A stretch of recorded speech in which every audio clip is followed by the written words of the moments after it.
ב-29 לאוגוסט יהיה לי פה 32 שנה.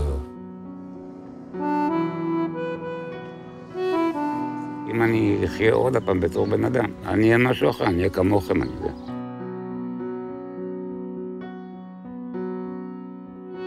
דיברנו קצת על חלומות, נכון? מה עוד היית רוצה להספיק?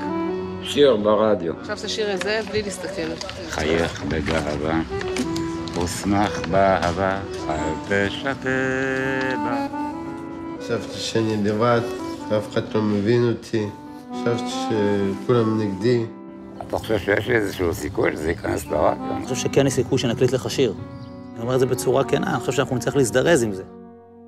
עשית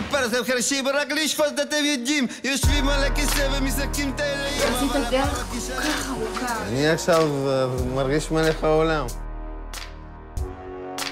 אני רואה בחוץ רק רע.